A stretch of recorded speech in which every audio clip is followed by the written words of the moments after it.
Lorsqu'un homme commence à bâtir son caractère, la première chose que Dieu fait est de lui donner de la puissance.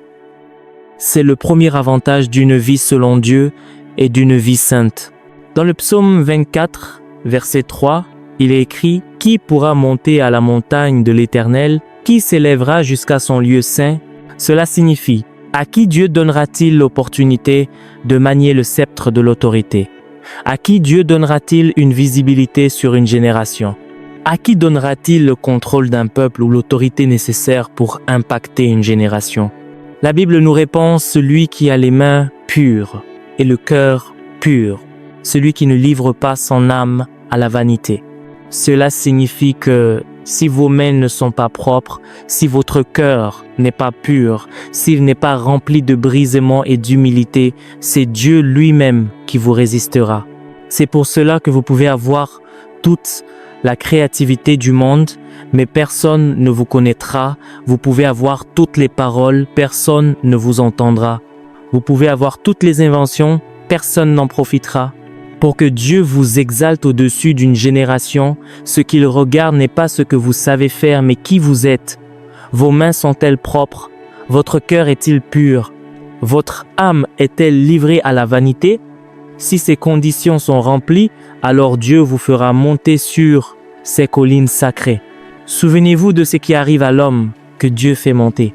Dans Michée chapitre 4, verset 1, il est dit que toutes les nations diront « Venez et montons à la montagne de l'Éternel, car c'est de Sion que sortira la loi. » Cela signifie que la direction pour les nations provient des montagnes de Dieu. L'homme qui se tient là donne une direction aux nations. Il les influence, les inspire et leur dit quoi faire. Si vous voulez influencer une nation, ne vous concentrez pas sur la prière « Dieu, élève-moi », mais plutôt sur « Dieu, purifie-moi ». Car si vous êtes purifié, Dieu vous placera inévitablement sur ces saintes montagnes. Et les nations vous chercheront par nécessité parce que vous serez celui qui leur donne la direction. Dieu exalte les humbles, mais il résiste aux orgueilleux. Il donne sa grâce aux humbles. Cette grâce vient sous forme de sagesse, de créativité ou de puissance. Beaucoup se demandent pourquoi ils ont une voix d'or mais personne ne les entend, ou pourquoi leurs idées géniales sont jetées à la poubelle partout où ils les soumettent. C'est parce que Dieu n'exalte que lorsque les motifs et les mains sont purs. Arrêtez les mauvaises prières que vous faites depuis 10 ans. Ouvre-moi des portes, exalte-moi, priez plutôt. Seigneur, purifie-moi. Dans la deuxième épître à Timothée, chapitre 2, versets 20 et 1, il est dit que si un homme se purifie, il sera un vase d'honneur utile à son maître. Quand votre vie est pleine d'impureté, l'objectif de Dieu n'est pas votre exaltation, mais votre purification. Car si Dieu vous exalte dans l'erreur, vous êtes perdu. Regardez Adam. Dieu l'avait créé pour dominer sur toute la terre, les oiseaux du ciel, les poissons de la mer et tous ceux qui rampent. Dès qu'Adam s'est souillé, Dieu l'a chassé du jardin et l'a envoyé dans l'obscurité. Pourquoi envoyer un homme conçu pour régner dans l'obscurité? Parce que un homme exalté dans l'erreur est éternellement condamné. Pour beaucoup d'entre nous, c'est Dieu lui-même qui nous empêche de manipuler de grandes sommes d'argent, car cet argent nourrirait notre nature corrompue, au point que nous ne serions plus jamais rachetables. Dieu bloque certaines portes d'influence mondiale parce qu'il sait que si nous y entrions aujourd'hui, nous serions si perdus qu'aucune puissance céleste ne pourrait nous récupérer. Il garde ces portes fermées jusqu'au jour où vous serez purifiés. Ce jour-là, en un clin d'œil, tout changera et vous vous demanderez « Est-ce si facile d'avoir une percée ?» Oui, c'est facile, mais c'est la transformation qui est difficile. Dieu s'occupe de la partie difficile en premier. Les croyants se focalisent sur les mauvaises choses. Vous n'êtes pas encore délivré de l'influence des boîtes de nuit et vous demandez à Dieu de vous donner les moyens d'en construire une chez vous.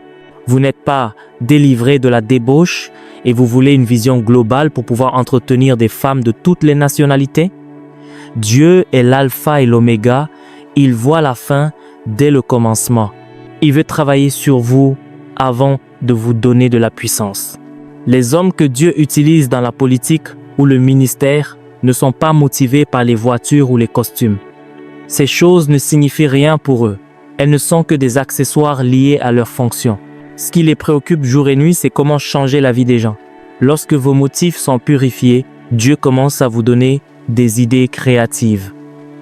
La plupart des inventeurs ne cherchaient pas la gloire, mais l'amélioration de la vie humaine. C'est en voyant des gens voyager pendant 2 mois à cheval qu'un homme s'est demandé comment aller plus vite, et en regardant les oiseaux, l'idée de voler est née. Cette créativité est un sous-produit de la purification, car on arrête de penser à soi pour penser aux autres. L'exemple de Daniel, 10 fois meilleur. Regardez Daniel. Dans Daniel chapitre 6, verset 5, il est dit que dans une nation corrompue comme Babylone, on ne pouvait trouver aucune faute chez lui. Il était premier ministre, un politicien actif, mais sa pureté était telle qu'on ne pouvait l'attaquer que sur sa foi. Dans Daniel chapitre 1, verset 8, il est dit qu'il résolut dans son cœur de ne pas se souiller avec les mets du roi. C'était un choix délibéré. À cause de cela, Daniel et ses amis devinrent 10 fois meilleurs que tous les astrologues et mages de l'époque. Ils possédaient une puissance mentale supérieure. Pourquoi notre génération recule-t-elle? Parce que la décadence prend toute la place dans nos cœurs. Sur les campus universitaires, la recherche scientifique est remplacée par l'immoralité. Or, la débauche tue l'esprit. Vous ne trouverez aucun étudiant qui passe son temps en boîte de nuit et qui finit avec les meilleures notes. Cela détruit l'âme. Daniel est resté pertinent sous 4 rois différents pendant 65 ans. Quelle autorité! Si vous refusez de vous souiller, vous serez choqué par le niveau de puissance inventive qui viendra à vous. Si vous gardez votre vase pur, vous deviendrez un carrefour d'inspiration pour les anges et pour Dieu. La sagesse apporte la puissance et l'influence.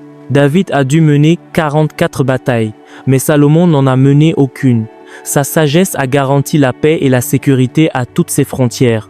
Les gens venaient à lui avec des présents, simplement pour s'émerveiller devant sa nation et son royaume.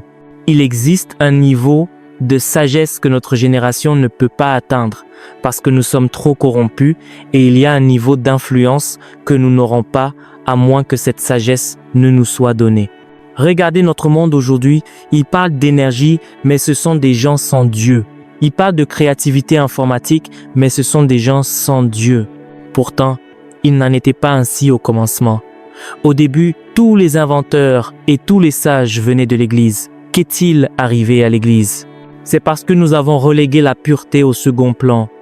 Plus l'Église croit dans la corruption, moins sa sagesse grandit. Le propriétaire de Microsoft n'est pas chrétien. Entrez dans le monde des crypto-monnaies aujourd'hui. Les dirigeants ne sont pas chrétiens. Ils parlent de transport vers la Lune. Et ce sont des gens comme Elon Musk qui propulsent cela.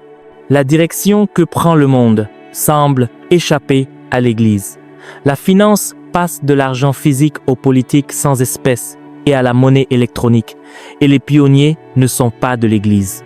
Au bout du compte, nous combattons ces innovations pendant 10 ans, puis nous y revenons pour les utiliser.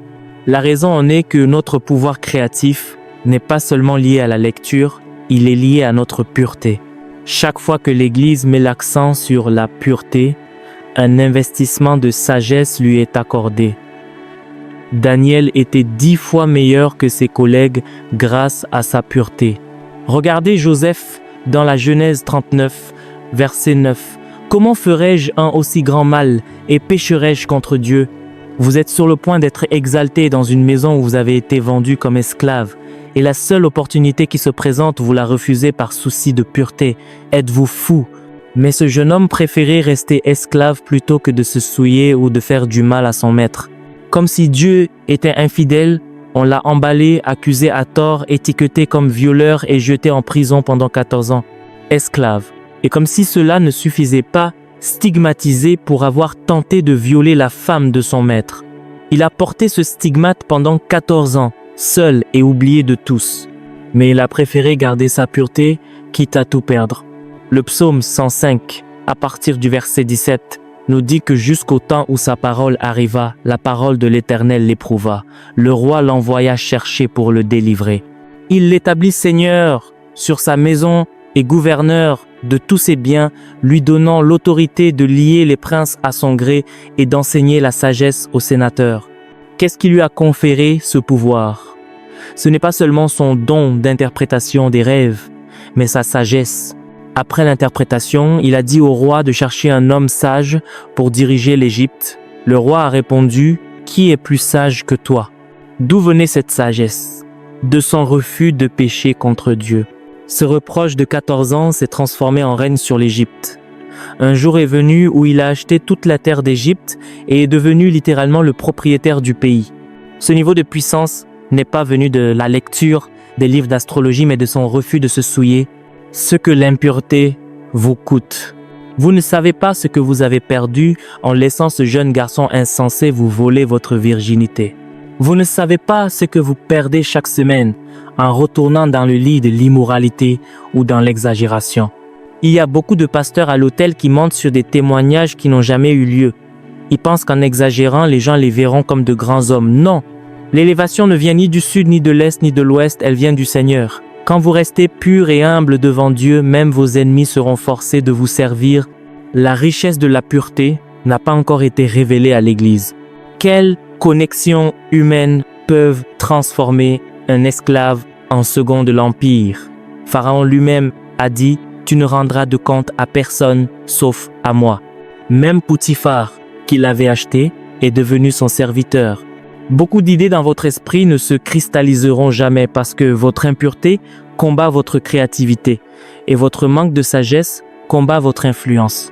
Ne laissez pas le diable vous voler votre héritage à cause de désirs mauvais ou d'une relation d'un mois. Quelqu'un m'a appelé hier soir en pleurant. Elle est allée au camp du service national pendant 2 semaines et en 2 semaines, elle a perdu sa virginité. Elle pense que ce n'est qu'une question de plaisir. Parce que on n'enseigne pas la richesse de la pureté, les gens pensent qu'ils peuvent simplement dire « Je suis désolé, Dieu vous pardonnera », mais vous ne deviendrez jamais pertinent dans ce royaume. La Bible dit que tant que l'héritier est un enfant, il ne diffère en rien d'un serviteur, bien qu'il soit le maître de tout, sa miséricorde vous pardonnera. Mais son système de justice ne permettra pas que vous soyez exaltés si vous risquez d'entraîner les autres dans l'iniquité. La vie de Dieu est en vous, sa sagesse et sa gloire aussi. Mais pouvez-vous laisser votre lumière briller? Comme Paul, soumettez votre corps pour que Dieu puisse rayonner à travers vous. Nous sommes dans un monde de ténèbres. Dans Ésaïe 60, verset 1, il est dit « Lève-toi, sois éclairé ». C'est votre responsabilité. Votre éclat est lié à votre élévation. Et l'un des moyens de s'élever est la pureté. Votre parole prophétique est peut-être arrivée, mais vous ne brillez pas encore parce que vous ne vous êtes pas levé.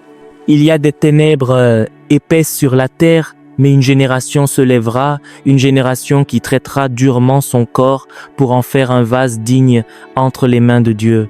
Nous avons eu des impartations et des guérisons dans cette conférence, mais il reste une chose. Nous devons présenter nos cœurs à l'autel et dire « Seigneur, purifie-moi de toute souillure. Que ma langue ne soit plus un instrument de mensonge, que mes yeux ne fixent plus l'iniquité, que ton feu purificateur me transforme par sa grâce. » Prière de salut. Si vous avez été béni par ce message et que vous souhaitez faire de Jésus votre Seigneur et Sauveur personnel, répétez cette prière après moi. Cher Père Céleste, je crois en ton Fils Jésus-Christ. Je crois qu'il est mort pour mes péchés et qu'il est ressuscité d'entre les morts pour ma justification. Je confesse donc de ma bouche que Jésus est le Seigneur de ma vie. Je reçois la vie éternelle dans mon esprit. Je suis né de nouveau. Merci Père au nom de Jésus. Amen. Si ces enseignements vous bénissent et vous édifient, vous pouvez soutenir cette chaîne afin que ce message continue d'atteindre des vies. Vous pouvez envoyer vos contributions au numéro qui s'affiche à l'écran ou nous écrire directement sur WhatsApp pour plus d'informations. Chaque soutien, petit ou grand, nous aide à poursuivre cette œuvre. Que Dieu vous bénisse abondamment.